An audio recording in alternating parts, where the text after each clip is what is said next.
Nina Khrushcheva, tell me first how Russians have responded to Ukraine's incursion or invasion, whatever you want to call it.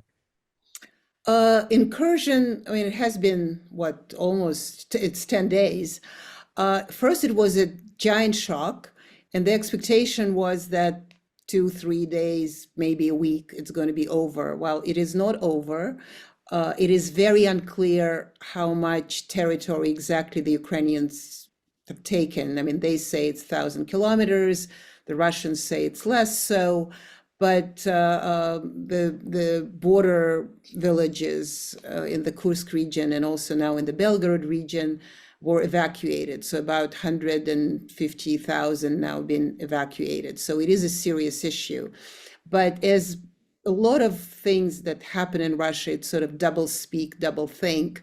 It is happening. It's kind of shocking that it's a Russian territory, but at the same time, the state is very dealing with it in a very understated way. Well, it's part of the war. We are going to repel the enemy, but the main battles are in the territory of Ukraine, around Donetsk region, where Russians are advancing. And so that has been kind of this double problem. On one hand, there is an incursion in the Russian territory. On the other hand, Russia is still winning the war. Right. So Russians aren't really able to get a kind of true picture of what's going on. Well, it's hard to get a true picture of what's going on in the war as is. I mean, it has been because the Russians have their own information, but if you follow Ukrainian information, that's not necessarily truth either. So you kind of have to read between the lines or look for sources that are not propaganda sources, because in war, propaganda sources are prevalent because that's what the war is about. You want to act your side as a winner. So they do and they don't, but it is still unclear how much of Russian territory have been taken really, but also there've been stories of those who left the regions, and of course they're paraded very heavily on the state TV, on the state affiliated TV, is that the Ukrainians have been horrible to us, they've been shooting in our backs, they try to kill as many people as possible, and so on and so forth. So that's one side. And another side, there's some hostages, not hostages, the military captured soldiers from Ukrainian side, and they say it's a crazy thing, and why is Vladimir Zelensky doing this? So there's a lot of propaganda around it going on, sort of this fog of war, and the fact that Putin and the Kremlin is quite silent, is not treating it as some giant problem, adds to the level of shock, but also the level of certain calmness. So is there anger towards Putin for sort of, this error in allowing this to happen? Or is there more anger actually towards Ukraine for carrying this out, would you say? Oh, absolutely, towards Ukraine. I mean, that's a normal thing that, in a war, you're not going to blame, or after some time, you do start blaming your own authorities, but generally you blame people who shoot at you. You're not going to be that very rational, if there is a Ukrainian soldier, or for Ukraine's side, it is if the Russian soldier kills your mother, that's Putin or Zelensky is the least of your problems at that moment. So I think at the beginning the expectation was that the Russians what's happening, and it was on the borderlines. But let's remember also that Russia is a very big country, and they're places that closer to Kursk and Belgorod and there's other border places, they may feel this. But if you go to Moscow, if you go to St. Petersburg, if you go to Yekaterinburg and further into Siberia, this is very far away from you. And because it's so far away from you, you think, oh, this is a little territory. Eventually, Putin will, or whatever, the Russian troops will take care of this, and I think that's how it's being treated right now. But I do also fear for Putin, and I don't fear for Putin, but the longer it goes, the weaker the government will look. Because for now, it looks like it was a shock, and they deal with it. And the outcome is, of course, going to be victorious for Russia. But the longer it's not victorious for Russia, the more problems will be asked. And then this anger will probably start surfacing. Well, how likely do you think it is that this becomes a real problem for Putin? Well, it depends on how much. We still don't know how much Ukrainian troops are there. What we do see, I mean, I've read a lot of military blogs, not an expert at all, but they seem to have stopped advancing, but they are now actually defending themselves. And it's very difficult to get the defense troops out because now they're building trenches, and it's a big job. And I mean, Ukrainians see it trying to repel the Russians. It's very, very difficult. And so it depends on how long it will take to repel the Ukrainian forces, and whether Putin will take it as a sign that he needs more war, or as Vladimir Zelensky said, he'd like it to be, is that it become one of the chips on the table for negotiations. I don't think we can predict one way or another. It's not ripe to be making this kind of predictions yet. If you can't make that prediction, though, could you hazard a guess as to whether we're going to look back at this moment as the moment that Russia started to lose the war, or is it going to be the moment we go, right, that's when the chips, as you put it, on the table for peace started to align? Well, I mean, I hate these predictions, and I also know that, no offense to Western media, there's a lot of effort to sort of like take one moment and say, well, the Russians are going to be defeated tomorrow. And that's how it was when in the fall of 2022, the Russian forces were repelled from a lot of Ukrainian territory. Russia didn't lose the war. Russia got advanced. I mean, it just took another year and a half.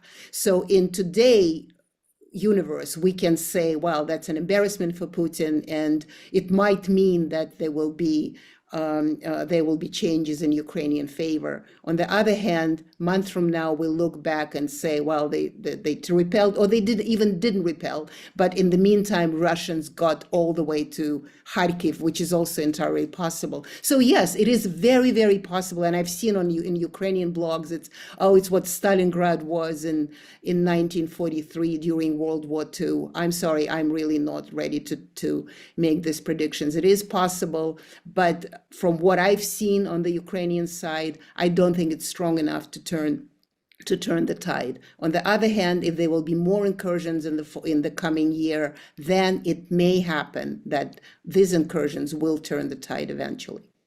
Ukraine has for a long time argued that one thing that might turn the tide is if they were allowed to use more powerful missiles, the Storm Shadow cruise missiles, against targets inside Russia. There's obviously a stumbling block there because it's not just up to the UK, it's up to some of the UK's allies too. What do you think about the prospect of that? Would that be a step too far? Would that encourage Russia to see it as a major provocation and an escalation? Russia already sees it as a major provocation because there are German tanks on the Russian territory, and that's really kind of a message. And Putin has a very easy propaganda message. In fact, when the Leopards are running around in the Russian border, on the Russian territory, that's World War II for you, because the Russian tanks not in the Western territory. It's not in the NATO countries, but the NATO countries' weapons are in the Russian territory. So it is a provocation, certainly, and it certainly will be.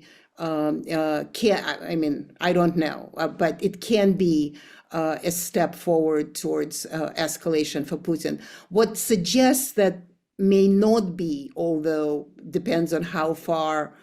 Because, are they going to be allowed to shoot at the Kremlin? That's an escalation right there. I mean, that I just really would not recommend.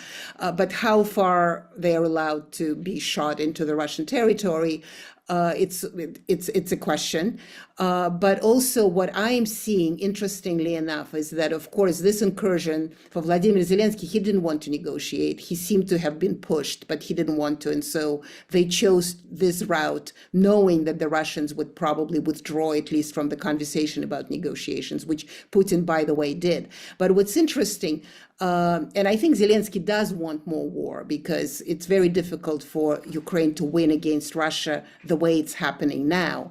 But if NATO gets involved more and more, then that become a greater war, a bigger war, and then Russia would have in an inferior position. But Putin doesn't want more war. And so the question is, what would be the ultimate red line for him to escalate? Because for now, his war is mostly with Ukraine. It's really not with the West or with NATO. The question is, if NATO weapons are starting shooting into Russia, would they declare it as would they see it as a declaration, almost formal declaration of war, and start fighting that war now against everybody who is attacking them? And your answer to that question, he's not ready for that war. So far, he has not been, and so far he never. I mean, I think he meant it when he said we didn't plan to fight with NATO. We don't want to fight with NATO. So yes, it's not that he's not ready. He didn't plan to. He doesn't want to. But I think if he's pushed far enough, and he can be, he will certainly respond in kind. And you would see the Storm Shadow authorization as potentially.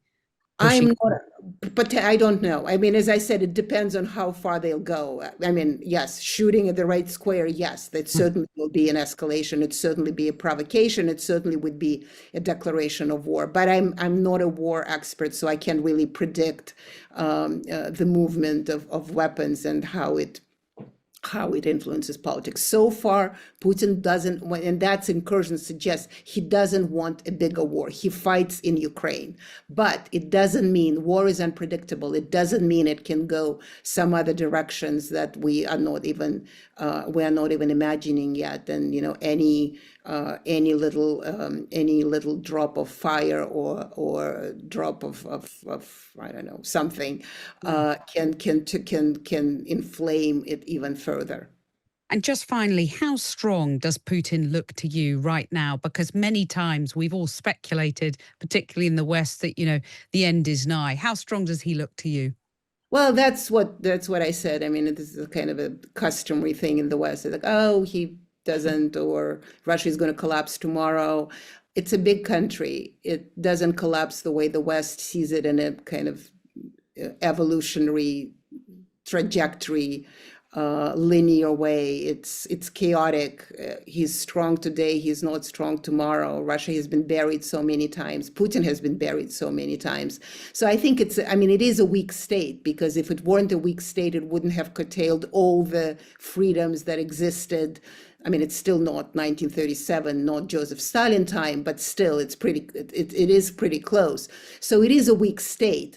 And Putin is a weak leader in a sense that he needs to protect himself by putting out a KGB formula of governance, when everybody who says no to him or says something in opposition getting arrested immediately.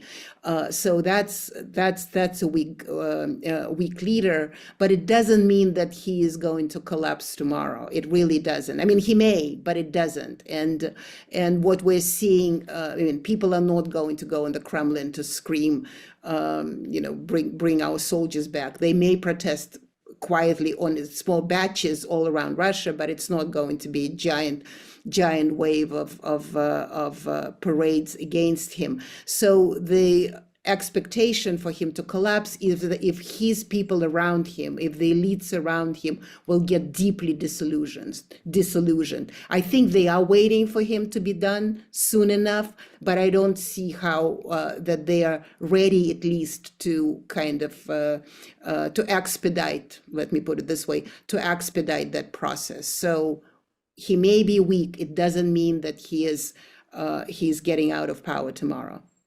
Nina Khrushcheva, thank you very much for joining us.